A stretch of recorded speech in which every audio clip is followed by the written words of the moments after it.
안녕하세요. 저는 30대 초반 여성으로 서울에서 살고 있습니다.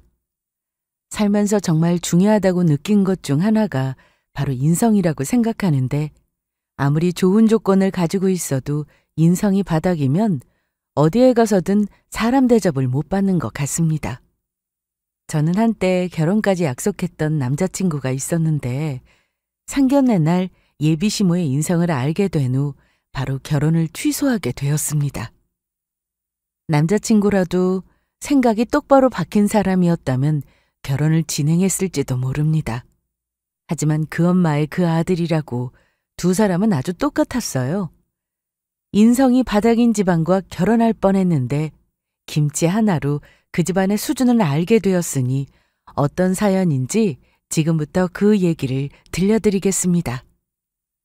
저는 어릴 적 시골에서 자랐습니다. 어릴 때야 마음껏 뛰어놀고 좋았어요.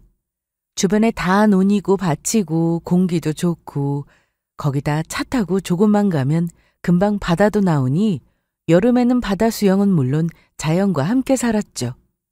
동네 친구들과 놀다가 집에 갈 땐 개구리를 잡아가기도 했는데, 엄마는 시골에 사시면서도 그렇게 개구리를 무서워하셨어요. 아우, 깜짝이야. 주연이 너 또 개구리 잡아왔어? 내가 못 살아. 빨리 놔주고 와. 싫어. 엄마가 놔주든가. 엄마 개구리 무서워하는 거 알면서. 주연아, 이리 와. 아빠랑 놔주고 오자. 키우고 싶은데. 저번에 집에서 키운다고 데려왔다가 도망간 거 기억 안 나? 이번에 정말 잘 키울 수 있어. 얼른 가지고 나와. 결국 아빠의 손에 끌려 나와 개구리를 놔줬는데, 집으로 돌아오는 길에 엄마의 얘기를 들었습니다.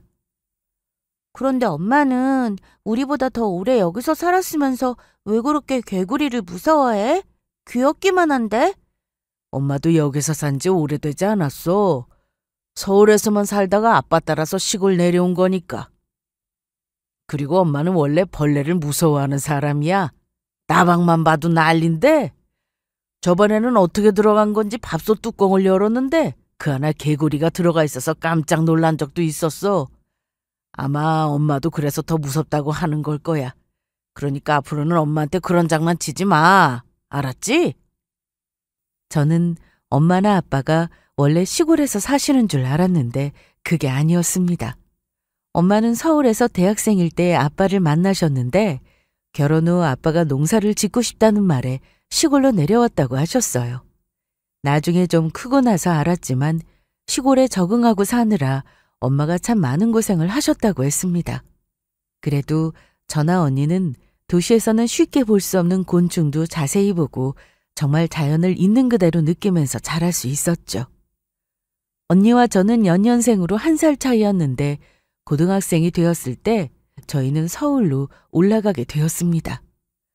서울에 외삼촌이 계셔서 같이 지내게 되었는데, 언니가 저보다 공부를 잘해서 저도 뒤늦게 발동이 걸려 열심히 공부를 했습니다. 언니 뭐해? 앉아? 넌 시험 기간에 잠이 오냐? 잠을 자야 내일 시험을 잘 볼 거 아냐. 그래, 넌 자라. 방해 말고 들어가. 늦게까지 책상에 앉아 공부하는 언니를 보고 저는 자려고 누웠다가 다시 일어나 공부를 했습니다. 그동안 살면서 코피 한 번 흘려본 적 없었는데, 고등학교 때 공부를 너무 열심히 했더니 저도 코피가 나긴 하더라고요. 특히 서울 친구들을 보니 다 예쁘고 공부도 잘하길래 괜히 저도 더 잘해야지 싶은 생각이 들었습니다. 거기다 언니는 시골에서 살 때나 서울에 와서도 여전히 공부를 잘해서 자극을 받기도 했습니다. 언니가 먼저 서울에 있는 좋은 대학에 들어가게 되었는데요. 사실 제가 목표로 한 대학이었는데 다음에 저는 그 대학은 아니었지만 그래도 괜찮은 대학에 합격했습니다. 대학생이 되면 노는 시간이 많을 줄 알았지만 공부 수준이 완전히 달랐습니다. 벼락실기도 통하지 않았고 평소 공부를 해놓지 않으면 좋은 점수를 받기란 어려웠죠. 그래도 언니가 있어서 시험 기간에는 도움도 많이 받고 좋은 점수로 졸업도 했습니다. 이후 저나 언니 모두 취업을 해서 회사원이 되었는데, 어느 정도 회사에 적응하고 나서 저도 만나는 사람이 생겼습니다. 저보다 3살 위였고 같은 부서 동기의 소개로 만나게 되었어요. 대학생 때 잠깐 만났던 사람은 있었지만 정말 건전하게 만났고 군대를 가면서 헤어진 게 전부였습니다. 언니는 남자에 관심이 없어서 회사 다니고 운동하고 친구들 만나며 바쁘게 지냈는데 저는 연애하느라 바빴습니다. 남자친구와 만나면 만날수록 저는 정말 잘 통한다는 생각이 많이 들었습니다. 가치관도 잘 맞는 편이었고 일단 대화가 잘 통했죠. 무엇보다 저를 정말 위해주는 사람이었습니다. 한 번은 제가 이미 한 얘기였는데 그걸 잊고 남친에게 또 말한 적이 있었어요. 맞다. 나 이 얘기 저번에 했지. 괜찮아. 나도 다 까먹었어. 더 해봐. 그래서 어떻게 됐다고?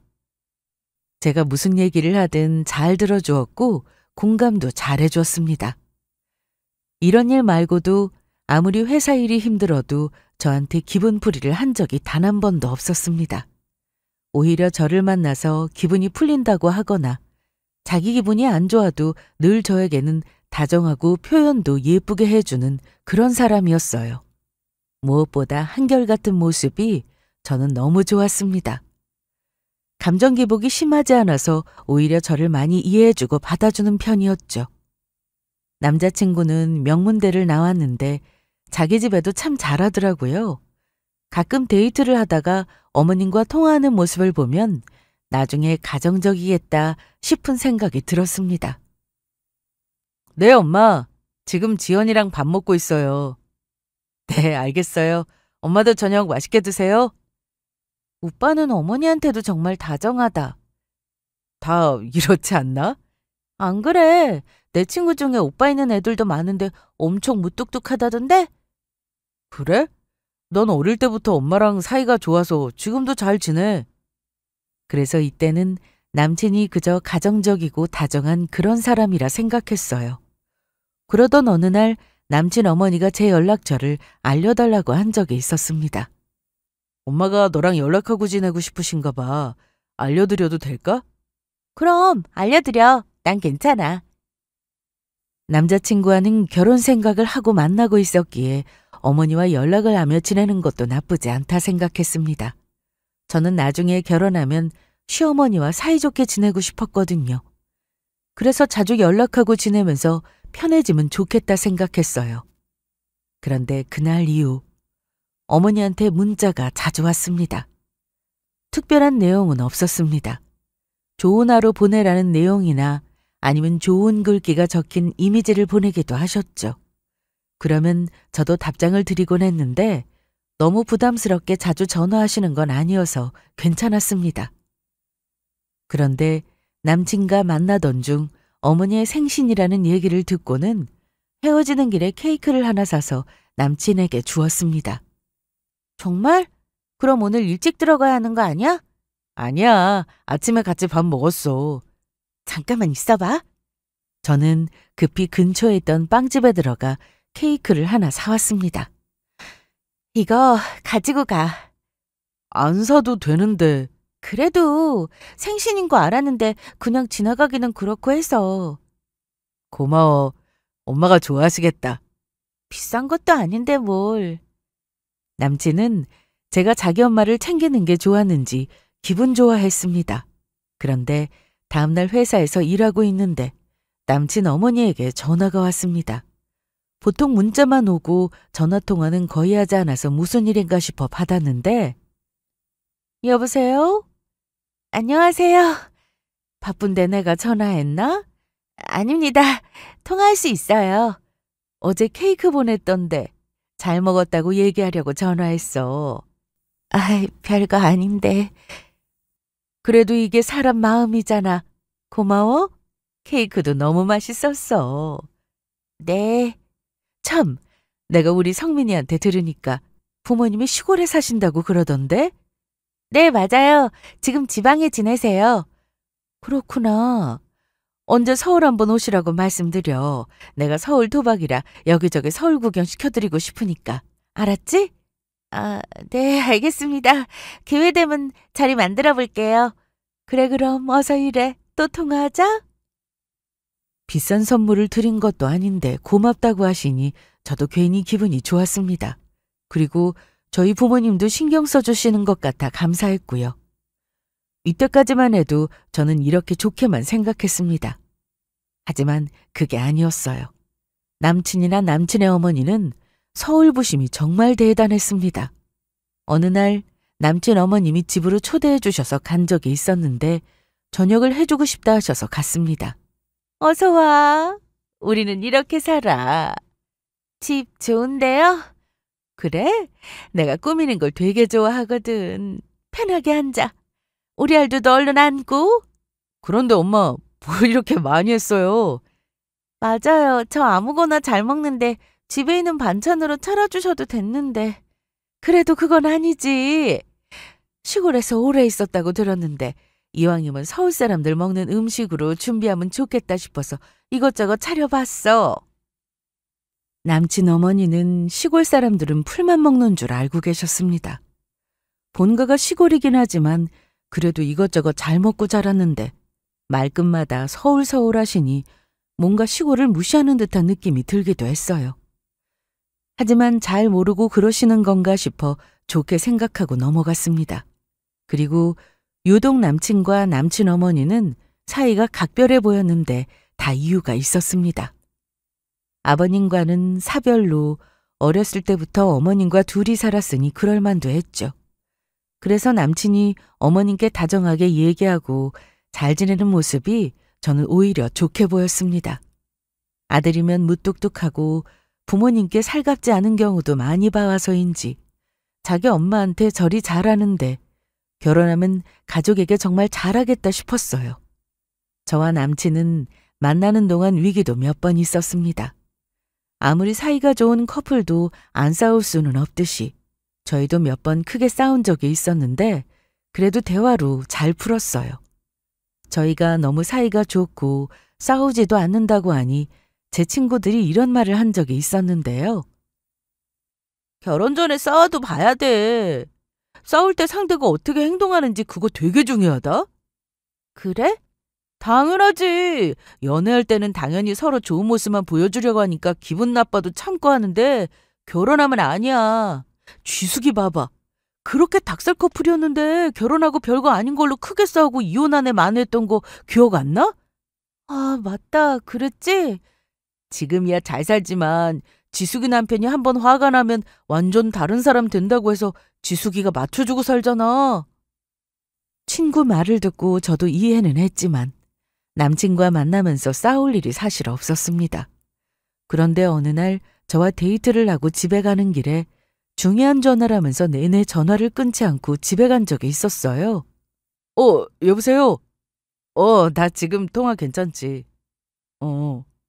뭐? 아니, 어떻게 그런 일이 다 있냐? 남들이 볼 땐 별일 아닌 것 같아 보일 수도 있지만 저는 그날 무지 기분이 나빴습니다. 그래서 그 일로 싸우게 됐어요. 저는 화를 냈고 자기를 이해해주지 않는다며 남친도 똑같이 화를 냈죠. 아니, 그럼 어떡하냐. 친구가 중요하게 할 얘기가 있다고 전화한 건데. 그렇게 통화가 길어질 것 같으면 나랑 헤어지고 전화해도 됐잖아. 나도 그렇게 길어질 줄 몰랐어. 아니, 근데 너무하는 거 아니야? 내가 여자랑 통화한 것도 아니고 기석이랑 통화한 거 다 알면서? 이날 저를 집까지 데려다 준다고 하면서 집에 도착할 때까지 내내 핸드폰만 붙들고 있었는데 화가 안 나겠어요? 그래서 그 일로 좀 크게 싸웠는데 다행히 남친이 미안하다고 사과를 해왔고 조심한다고 하여 좋게 넘어갔습니다. 그 일 말고도 오래 만나다 보니 싸울 일은 많더라고요. 그래도 그때마다 저희는 대화로 잘 풀었고 심각한 상황까지 이어지지는 않았습니다. 그렇게 만나다 보니 벌써 나이가 30이 되었고 남친은 저보다 3살이 더 많으니 집에서 결혼 얘기가 자주 나오는 상황이었습니다. 특히 남친 어머니가 저희 부모님을 빨리 만나고 싶다는 말씀을 자주 하셨는데요. 지연아, 부모님은 언제 올라오셔? 아직 계획은 없으세요. 그래?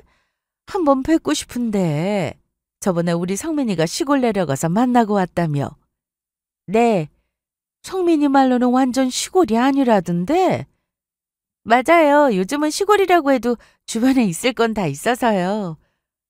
그래도 서울하고는 다르겠지. 괜히 시골이야? 그런데 오시면 내가 서울 구경 시켜드린다고 말씀은 드렸니? 네, 말씀드렸어요. 그래, 그럼 꼭 시간 내서 올라오시라고 해. 알았지? 네. 저는 남친 어머니와 자주 연락도 하고 집에 가서 같이 밥을 먹기도 하면서 같이 시간을 보낼 때가 많았는데 남친이 저희 부모님을 찾아뵌 건 한 번이었습니다. 아무래도 서울에서 거리가 너무 멀기도 하고 저희 부모님도 사업하시느라 바쁘셔서 서울에 올라오실 일이 많지 않았거든요. 그래서 어머님이 늘 저희 부모님을 보고 싶다는 말씀을 참 많이 하셨습니다. 그러던 어느 날 저희는 상견례 날짜를 잡게 되었습니다. 사실 저희 집에서는 언니가 저보다 먼저 결혼하길 바라셨는데 언니는 당장 만나는 사람도 없었고 제가 먼저 결혼해도 상관없다고 해서 부모님도 저를 먼저 결혼시키려고 하셨습니다. 남친 집에서도 저희가 잘 만나고 있으니 더 미룰 것도 없이 상견례를 하고 결혼 날짜를 잡자고 하셨어요. 저는 이때까지만 해도 상견례 날 이런 일이 일어날 줄은 상상도 못했습니다. 당연히 좋은 분위기 속에서 결혼 준비에 대해 얘기할 줄 알았는데 이날 저는 남친에게 아주 크게 실망했습니다. 상견례를 일주일 앞두고 부모님이 서울로 올라오셨습니다. 대학교 때까지는 외삼촌네서 언니와 살다가 취업 후 부모님이 따로 오피스텔을 얻어주셔서 언니와 둘이 살고 있었는데요. 오랜만에 엄마와 아빠를 만나니 너무 좋더라고요. 그냥오지 뭘 이렇게 가지고 왔어? 온 김에 반찬 좀 가져왔어. 냉장고 넣어놔. 그런데 여자들이 살면서 집이 이게 뭐야? 청소는 하고 사는 거야? 이 정도면 깨끗하지 뭘? 맞아. 우리 둘 다 일하느라 청소할 시간이 어디 있다고. 엄마는 오랜만에 봤는데도 여전히 잔소리를 하셨지만 저는 그래도 좋았습니다. 그런데 상견례 때 엄마 이 옷 입으려고 하는데 어때? 어울리나? 좋은데? 어디서 샀어? 엄마 친구가 옷가게 하잖아. 어울릴 것 같다면서 보내줬어. 어쩐지 잘 어울려. 넌 뭐 입을 거 있어? 내일 백화점 가자. 옷 한 벌씩 사게. 나 정장 입지 뭐. 그래도 이번에 한 벌 새로 사. 두고 입으면 되잖아. 그래서 다음날 저와 언니는 엄마와 백화점에 갔습니다. 저희는 상견례 날을 위해 입을 옷도 준비해 두었고 엄마 아빠는 그날 어떤 얘기를 하면 좋을지 생각하시며 부쩍 신경을 쓰셨습니다. 그리고 드디어 상견례 날이 되었습니다. 주말이고 서울에 있는 유명한 한식당을 예약해둔 터라 혹시나 차가 막혀 늦을 수도 있어서 저희는 일찍 서둘러 나갔습니다. 특히 아빠는 저희가 준비를 다 하지 않았는데도 벌써 나가서 시동을 걸고는 빨리 나오라고 재촉을 하셨죠. 네 아빠 지금 난리다. 아직 옷도 안 입었는데. 난 준비 끝. 나 먼저 나간다. 그래. 아빠한테 언니랑 금방 나간다고 해. 아빠는 엄마와 같이 일하시면서 여러 사람들을 만나시느라 약속 시간에 예민하셨는데요. 그래서 어딜 가든 늘 미리 준비하고 기다리시는 편이셨어요. 그렇게 준비를 다 마치고 출발했는데 가는 차 안에서 남자친구에게 전화가 왔습니다. 우리 지금 가고 있어. 우린 지금 도착했어. 벌써? 아직 시간 많이 남았는데. 알아. 혹시 차 막힐까 봐 빨리 나왔더니 일찍 도착했네. 천천히 와. 너무 급하게 오지 말고. 그래, 알았어. 금방 갈게. 벌써 도착하셨대? 우리처럼 서둘러 나왔더니 빨리 나왔나 봐. 기다리게 해서 어째? 우리는 언제 도착해? 정확히 20분 뒤에 도착이네. 아빠, 그냥 천천히 가요. 오빠가 급하게 오지 말라고 그러네? 그래도 아빠는 조급하셨는지 속도를 내셨고 식당에 도착 후 예약된 룸으로 들어갔습니다. 안녕하세요. 저희가 늦었죠? 아닙니다. 저희가 빨리 온 거예요. 얼른 앉으세요. 그런데 서울지리 잘 모르실 텐데 잘 찾아오셨네요. 그동안 남친 어머니를 만날 때 느낀 게 하나 있었는데 약간 푼수 같다는 느낌이었습니다. 어른에게 이런 표현을 하면 안 된다는 걸 알지만 어머니는 약간 언행이 가벼우셨습니다. 그래도 저한테 무슨 피해를 주신 것도 없었고 아기를 가지고 저에게 일부러 못되게 그러시는 것도 아니어서 크게 신경 쓰지 않았어요. 그런데 상견례 날 남친의 어머니는 저희 부모님 앞에서 여전히 가벼운 언행을 보이셨고 결국 큰 실수를 하셨습니다. 저희는 부모님과 언니 이렇게 나왔고 남자친구는 아버지가 계시지 않아 어머니와 둘이 나왔어요. 음식이 나오고 본격적인 이야기가 시작되기 전까지는 분위기가 좋았습니다. 서로 덕담도 나누고 좋은 얘기가 오갔거든요. 하지만 남친 어머니의 생각 없는 발언으로 분위기는 나빠지기 시작했습니다. 시골에서 논밭만 보다가 서울 오면 다들 멀미한다고 하던데 괜찮으셨어요? 지역 이름만 얘기하면 다들 시골인 줄 아는데 그렇지도 않아요. 그래도 서울하고 그런 촌구석하고 비교가 되나요? 저는 작년인가 시골에 공기 좋다고 해서 동창들하고 여행을 갔는데 냄새도 나고 벌레도 너무 많아서 힘들었어요. 아니 그런 시골에서 대체 어떻게 사세요? 살면 또 사라지나? 보통 시골이라고 하면 공기 좋고 살기 좋다 뭐 이러는데 오히려 길 포장 안 되어 있어서 바람 불면 흙먼지 날리고 그게 호흡기 질환에 안 좋잖아요. 괜히 사람들이 서울 하는 게 아니에요. 여유 되시면 아예 서울로 올라오세요. 제가 서울 구경도 실컷 시켜드릴게요. 시골에서 살아봤자 병원도 멀고 마트도 멀고 살기 불편하기만 하죠. 여기는 코앞에 이것저것 다 있으니 얼마나 좋아요. 나이 들수록 서울에서 살아야 해요. 남친의 어머니가 자꾸만 말을 아무렇지 않게 하는 모습을 보고 술술 불안했습니다. 그리고 결국 이 일이 터졌습니다. 그런데 팔은 왜 그러세요? 제가 일하다 좀 다쳤습니다. 엄마는 팔에 장애가 있으십니다. 사업을 하시다 기계에 왼쪽 팔이 끼는 바람에 수술까지 받았지만 완전히 펴지지 않게 되었어요. 생활하는데 지장은 없지만 남들 보기엔 불편해 보이는 정도였습니다. 그리고 남친 어머니는 엄마의 팔을 보고는 아이고 저런 장애가 있으시구나. 그럼 어쩐담? 장례식에서 좀 그럴 텐데. 네? 하객들이 안 보는 것 같아도 다 본다고요. 조심 좀 하시지. 혹시 시골에서 수술 받으신 거예요? 서울 큰 병원이었으면 이런 장애 안 남게 수술 받을 수도 있었을 텐데. 그런데 남친 어머니의 생각 없는 말은 계속 이어졌습니다. 아니 그런데 촌구석에 사니까 이런 고급 식당은 처음이실 것 같은데 맞죠? 거긴 이런 식당 없을 거 아니에요. 여기 음식은 다 맛있는데 특히 김치가 그렇게 맛있어요. 기본 반찬으로 나오는 김치도 맛있는데 단골 손님이 따로 얘기하면 잘 익은 김치를 따로 내주더라고요. 가만히 있어보자. 제가 따로 김치 시켜드릴게요. 그거 드셔보세요. 아주 기가 막혀요. 엄마는 계속 괜찮다고 했는데 남친의 어머니는 서울까지 왔는데 이런 김치는 꼭 맛봐야 한다며 지배인을 불렀습니다. 여기요. 저번에 저 친구랑 왔었는데 기억하시려나? 그때 제 친구가 이 집 단골 손님이어서 잘 익은 김치를 따로 갖다 주던데 오늘 그거 먹어볼 수 있을까요? 네, 갖다 드리겠습니다. 그런데 그때 지배인이 나가면서 저희 엄마와 눈이 마주쳤습니다. 아니, 박 대표님! 안녕하셨어요? 그럼요. 그동안 왜 통 안 오셨어요? 좀 바빴어요. 아까 저희 사장님이 중요한 손님 올 거라고 하시더니 대표님이셨구나. 그랬어요? 네, 김치 금방 가져다 드릴게요. 그럼 말씀 나누세요. 남친 어머니는 저희 엄마 아빠가 시골에서 농사 짓고 사느라 서울은 몇 번 와보지도 못했다고 생각했는데 이런 고급 한정식집 지배인한테 엄마가 대표님 소리를 들으니 눈이 휘둥그레졌습니다. 여기 식당 지배인을 어떻게 알아요?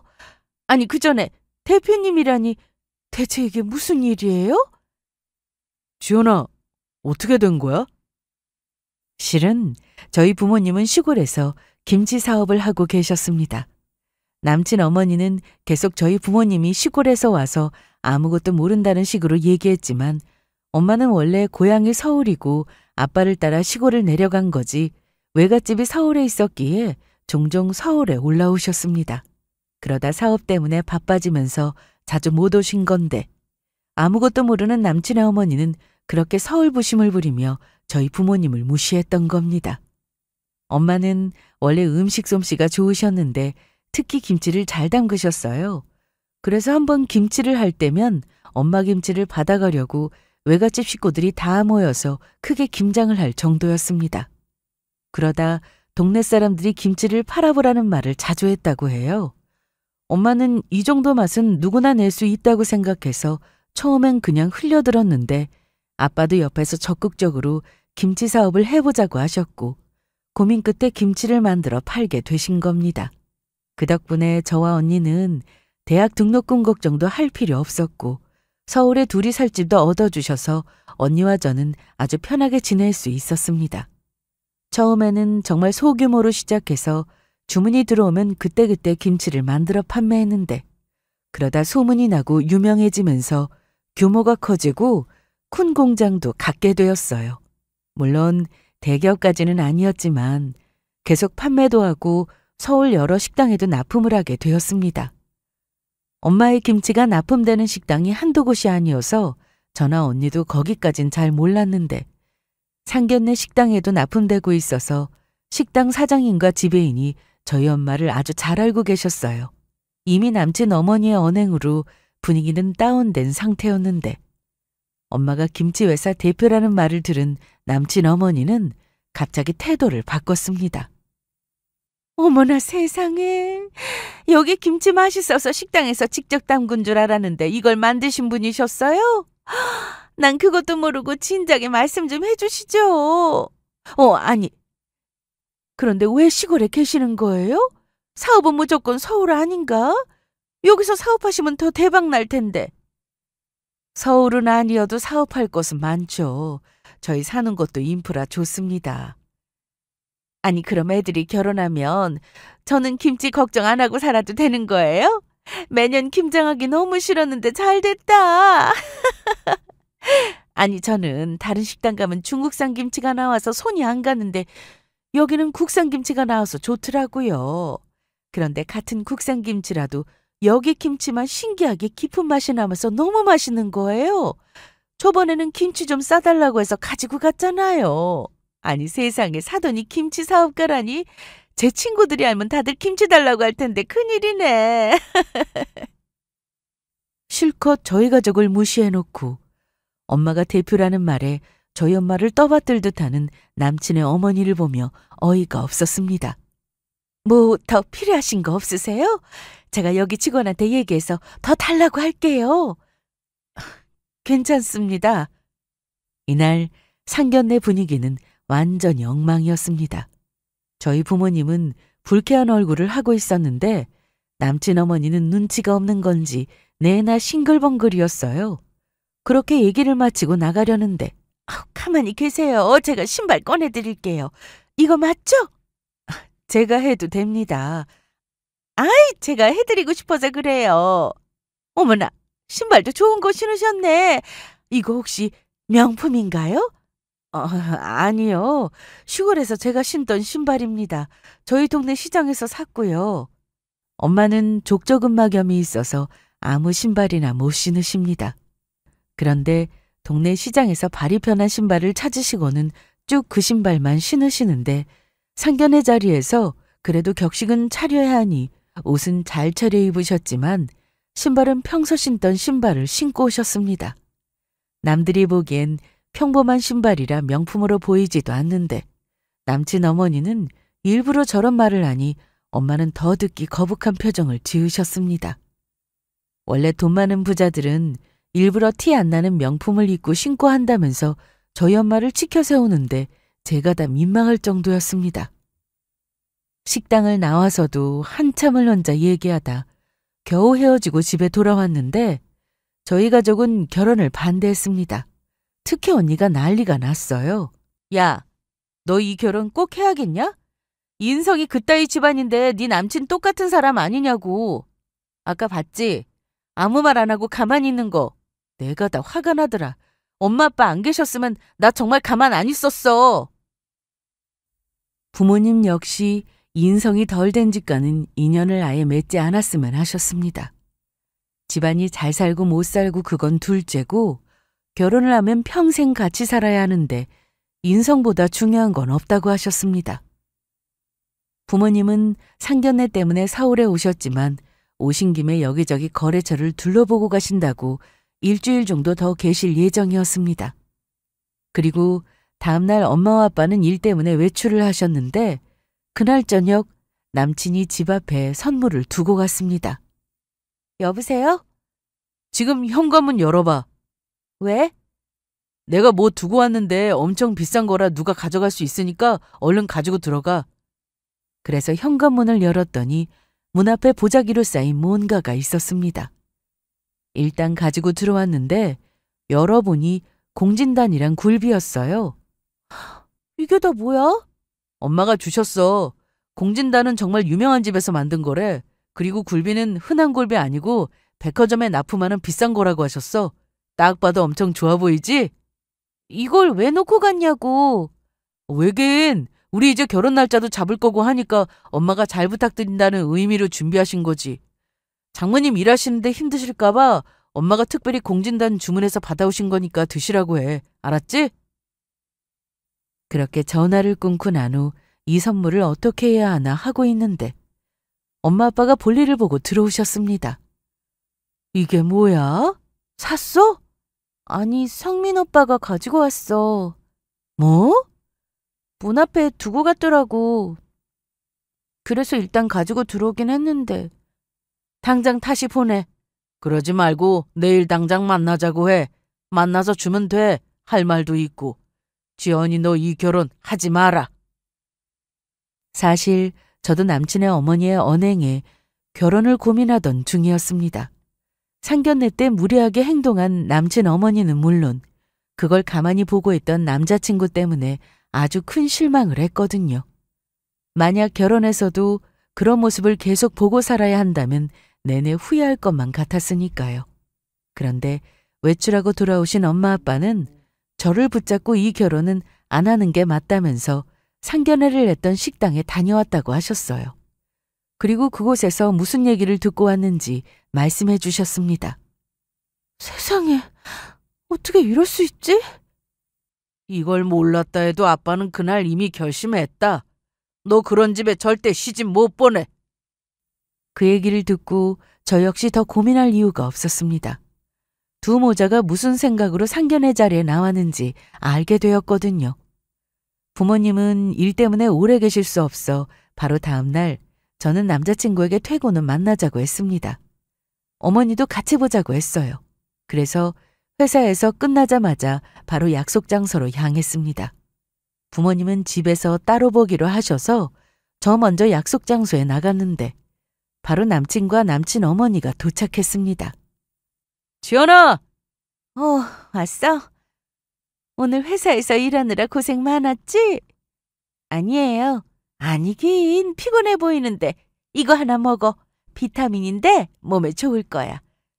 괜찮습니다. 지연아, 엄마 손 부끄럽게 왜 그래? 정말 괜찮아. 그리고 몇 분 뒤에 저희 부모님도 오셨습니다. 전날 받은 공진단과 굴비를 들고 말이죠. 며칠 만에 또 만나서 좋네요. 그런데 이건 왜 다시 가지고 오셨어요? 돌려드리려고 왔습니다. 아니, 왜요? 마음에 안 드세요? 다른 거 뭐 원하시는 게 따로 있으신가요? 말씀만 하세요. 혹시 명품 이런 거 좋아하세요? 오늘 시간이 늦었고 내일 어떠세요? 내일 낮에 저랑 따로 만나서 백화점. 아니요. 이런 선물 필요 없습니다. 이 결혼 없던 일로 하시죠. 아니, 갑자기 그게 무슨 상견례까지 하고 왜 그러세요? 제 선물 때문에 그러신 거예요? 제 딸 이런 집에 시집 보낼 생각 없습니다. 이런 집이라니요? 그러자 남친 어머니는 기막혀 했는데 세상에 마음에 안 드는 게 있으면 말씀을 하셔야지 이렇게 일방적으로 결혼 취소 통보하시는 게 어디 있습니까? 특별한 이유 없이 이러시는 거면 이거 위자료 내야 하는 거 모르세요? 돈 좀 있는 집안이라고 이렇게 큰 소리 쳐도 되는 거예요? 남친 어머니는 갑자기 위자료 얘기를 꺼냈고 일방적으로 결혼 취소를 할 거면 돈을 내놓으라고 했습니다. 하지만 오히려 위자료를 받아야 하는 쪽은 저희였습니다. 전날 엄마 아빠가 상견례를 했던 식당에 다녀오셨다고 했는데 거기서 아주 어이없는 얘기를 듣고 오셨거든요. 상견례를 마치고 집에 와서 엄마는 누군가와 한참 통화했습니다. 처음에는 엄마가 서울에 오셨으니 거래처와 통화하는 건가 싶었어요. 그런데 알고 보니 상견례를 했던 한식당 사장님이었습니다. 상견례 장소로 그 식당을 예약한 건 남친 어머니였어요. 그래서 저희 부모님께도 해당 식당 이름을 알려드렸는데 엄마는 식당 이름을 들으시고는 그 사장님과 통화를 하셨더라고요. 저희 엄마 회사에서 그 식당에 김치를 납품하고 있고 사장님과 자주 통화도 하는 사이여서 그날 특별히 음식 준비를 해놓겠다는 말씀도 하셨답니다. 그런데 그날 저희보다 남친과 어머니가 먼저 도착한 상태였는데 두 사람이 하는 얘기를 듣고 식당 사장님이 녹음할 수밖에 없다고 하셨답니다. 너무 일찍 도착해서 예약한 룸 안에 있다가 답답했는지 밖에 나와 두 사람이 이런저런 얘기를 했는데 저희 엄마 이름이 나와서 더 귀 기울여 듣게 되었다고 하더라고요. 지연이 엄마 이름이 뭐라고? 박순영이라고 했던 것 같은데? 치, 시골 사람이라 그런가 이름도 촌스럽네. 순영이? 아니 근데 넌 지수랑 결혼하지 왜 시골 사는 집 딸내미랑 결혼한다고 난리야? 지수 너 그렇게 좋다고 하는데. 나한테 어머님 어머님 하면서 얼마나 싹싹하게 잘하냐고. 지연이가 더 착하잖아요. 착한 게 뭐 그렇게 중요해. 여자는 좀 여우 같아야 돼. 그래야 잘 산다고. 할 말도 좀 똑부러지게 하고 말이야. 시골에서 자라서 그런가. 난 지연이게 처음 봤을 때 좀 촌스러웠어. 너무 착해도 못 써. 지수에 비하면 좀 그런 편이긴 하네. 거봐. 지수는 우리 상견례 하는 거 모르지? 모르죠. 잘 됐네. 그러니까 이따가 만나서 대화 한번 해보고 수준 안 맞다 싶으면 헤어져. 정리하고 지수랑 잘해봐. 같은 회사 다니니까 결혼하면 출퇴근도 같이 하고 좀 좋아. 아, 엄마. 너 사람 수준이 얼마나 중요한지 몰라서 그래? 뭐 그 집이 땅이 있는 것도 아니고 너 저번에 가봤을 때 집도 그냥 그랬다며. 평범했어요. 그러니까 이 엄마 말대로 해. 이따가 넌 가만히나 있으라고 내가 다 알아서 할 테니까. 사람이 몇 마디 나눠보면 그 수준을 알 수 있다니까. 지수네는 우리처럼 서울 토박이에 집도 괜찮고 특히 지수가 나한테 좀 잘해? 결혼을 약속해서 상견례 자리를 만든 건데 남친과 그 엄마는 끝까지 계산기를 두드려보고 있던 겁니다. 연애하면서 자기 엄마한테 잘하는 모습을 보고 다정하고 가정적인 사람이라 생각했는데 알고 보니 자기 엄마 말이라면 무조건 듣고 보는 마마보이였습니다. 누가 들어도 대화 내용이 이상했기에 식당 사장님은 뒤에서 몰래 녹음을 해두고는 상견례가 끝나고 저희 엄마에게 따로 연락해서 이 결혼을 꼭 시켜야 하냐며 진지하게 고민해보라고 하셨다고 했습니다. 이래도 저희가 위자료를 줘야 합니까? 이걸 듣고도 그런 말이 나오냐고요? 아니, 이게 뭐야? 남친 어머니는 녹음 파일을 듣고는 순간 아무 말도 하지 못하고 있었고 남친도 마찬가지였습니다. 방금 전까지 큰 소리를 치더니 갑자기 조용해지니까 그 모습이 너무 우스웠어요. 위자료를 받을 사람은 저입니다. 그리고 자네, 우리 딸 말고 만나는 사람이 또 있었나? 결혼이 장난이야? 여기저기 찔러보고 조금 더 나은 조건을 선택하려고 했냐고? 아닙니다. 저 지연이 말고 만나는 사람 없어요. 정말이에요. 그럼 이 대화에 나온 지수라는 사람은 누군가? 내가 기가 막혀서 우리 딸하고 잘 안 되면 차선책으로 만날 사람을 미리 정해두기라도 한 거야? 이날 저희는 말도 안 되는 말을 늘어놓는 남친 어머니에게 절대 그냥 넘어가지 않고 위자료 청구 소송을 하겠다고 하고는 돌아왔습니다. 그날 밤 늦게 남자친구는 저에게 전화를 했는데 정말 소송을 할 거냐고 물었습니다. 야, 보통은 사과를 먼저 하지 않냐? 어떻게 전화를 받자마자 소송 얘기부터 해? 아니, 나는 너무 급해서 정말 위자료 그거 청구할 거냐고. 그렇게까지 해야 해? 위자료 얘기는 너네 엄마가 먼저 했어. 돈 내놓으라고 대놓고 말한 사람은 너네라고. 일이 왜 이렇게 된 건지는 생각 안 해봤어? 너나 너네 엄마가 문제잖아. 대화해보고 수준에 안 맞으면 헤어지라고? 참나. 그래서 어땠어? 수준에 잘 맞았니?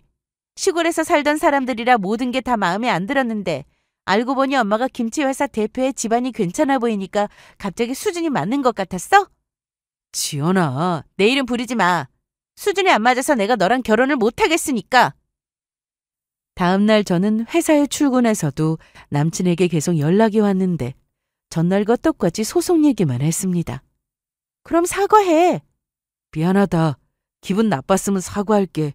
아니, 그런 사과 말고 우리 부모님 앞에 와서 진심으로 사과하라고. 너네 엄마까지 와서 똑바로 사과해. 위자료 청구해서 받을 돈이 얼마나 되겠어요? 저희가 돈이 없어서 못 사는 집도 아니고 돈 아쉬워서 위자료 청구하겠다는 것도 아니었기에 사과를 받고 싶었습니다. 정말 진심이 담긴 사과요. 그러자 남친은 정말 자기 엄마와 함께 그날 저녁 집으로 찾아왔습니다. 죄송합니다. 그날 실례가 많았습니다. 허! 그게 사과야? 그럼 어떻게 해야 하는데? 난 진심이야. 구체적으로 말해. 뭘 잘못했는지. 아니, 지연아. 너 너무하는 거 아니야? 내가 어떻게 하길 바래? 너 착한 줄 알고 내가 좋아했는데 언제는 너무 착해도 못 쓴다면서요? 여자는 여우 같고 할 말도 똑부러지게 할 줄 알아야 한다면서요. 저 이번 일 절대 그냥 못 넘어가요. 저희 엄마한테 무례하게 하신 거 사과하세요. 저희 엄마 팔에 장애 있는 거 보시고 함부로 말씀하신 거. 지연아, 그건 엄마가 걱정되어서 하신 말씀이잖아. 편들 걸 들어. 그게 걱정이라고? 그럼 예식장에서 사람들이 안 좋게 볼 거라는 말은 왜 했는데? 남친 어머니는 끝까지 사과는 충분히 했다며 더는 아무 말도 하지 않았습니다. 저희 가족은 제대로 된 사과는 받지 못했기에 결국 손해배상 소송을 한다고 했는데요. 우리 집 무시한 것도 문제지만 나 모르게 그동안 다른 여자랑 연락하고 지냈던 것도 문제가 된다는 거 몰라? 아니, 나 정말 지수랑 그런 사이 아니야. 그냥 같은 회사에서 근무하는 직장 동료라고. 걔가 나 좋다고 해서 몇 번 만난 거고. 아, 그래. 네 말대로 정말 그런 사이가 아니라 해도 너는 만나는 사람이 있다는 걸 그 여자한테 말하지 않았고 여지를 줬으니 집에도 놀러 가고 어머니하고도 만나고 그런 거 아니야? 아니야. 정말 나 그 여자랑 아무 사이도 아니야. 그럼 내가 그 여자 만나도 되겠네? 뭐? 뭘 그렇게 놀래. 아무 사이도 아니라며. 그러길래 행동을 똑바로 했어야지. 이건 결혼할 상대방에 대한 예의가 아니잖아? 정말 진심으로 사과했으면 그거 받고 끝낼 생각이었는데 안 되겠네. 소송하고 나 너네 회사 가서 그 여자 만나야겠다. 회사에 소문이 나든 말든 그건 내가 알 바 아니지. 지연아, 미안하다. 진짜 잘못했어. 아유, 엄마 뭐해? 난 왜? 이거 엄마가 다 그러자고 해서 이렇게 된 거잖아. 빨리 사과해. 엄마 때문에 나 회사에서 개망신 당하면 좋겠어? 그러자 남친 엄마는 남친과 똑같이 무릎까지 꿇고 사과를 했습니다. 다 엄마 생각이었어. 나 정말 지연이 너랑 결혼하고 싶었는데 엄마가 계속 너 고민해보라고 해서. 너 몇 살이야? 네가 결혼할 사람은 네가 선택하는 거지. 맞아. 내가 생각이 짧았다.